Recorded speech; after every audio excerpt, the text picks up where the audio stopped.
Hello again everyone and welcome back to Skyblock News. I'm your host Derailious, and today we're going to be going over the Day 1 patch notes for the Backwater Bayou update, which actually includes some pretty interesting changes and additions.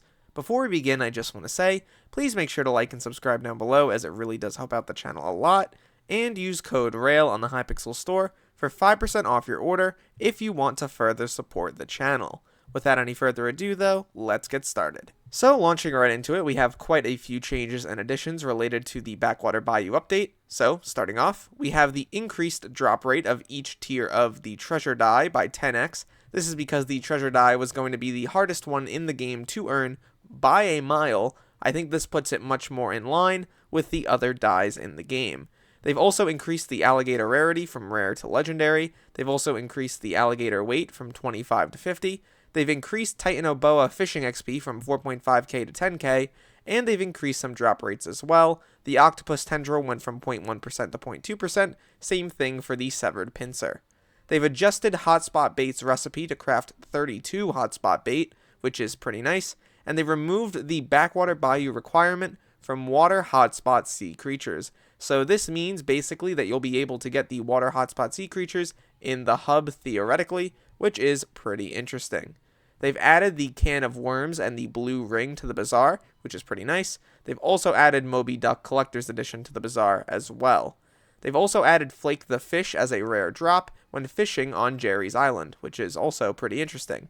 And the last one we have is a new hook, the treasure hook, that has been added to Junker Joel's shop. With this hook, you can only catch treasure, or if you don't roll treasure, regular drops, which I think is really useful, all things considered, because now you have to be able to use this if you want to maximize your treasure drops, and you don't have to rely on any specific armor or things like that. There are some other things that will be beneficial here in terms of the treasure hook.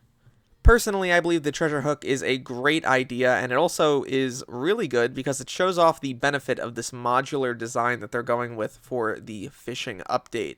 The idea that you're able to now add in these hooks, these lines, and these sinkers much more easily than you would have otherwise been able to add a new armor set or maybe a new fishing rod just makes a lot more sense. It makes the fishing system a little bit more modular, which is a good thing. And heading over to Junker Joel's shop, we can see that the treasure hook costs 1 Bayou water orb, 4 old leather boots, 32 busted belt buckles, and 256 rusty coins. So it definitely is a very expensive hook, but that fundamentally makes sense. You know, this is going to be a more end game feature, a more end game fishing item, and frankly, it's not actually going to be that bad. I imagine if you're not on Iron Man, it won't be too expensive in the long run. The hardest part will probably be the old leather boots and the Bayou water orb. Overall, I imagine that we'll continue to see new content updates related to the Backwater Bayou update at least for a little while. New hooks, lines, and sinkers will likely be coming relatively soon, and I'm excited to see what further changes are made. Would love to hear what your guys' opinions are about this update in the comments down below. I've heard a lot of dissenting opinions about the hotspot system, and I will be talking about that in a video soon. At the end of the day though, my name's Derailious, thank you so much for watching this video till the end, and look to the future fellas, I'll see you then.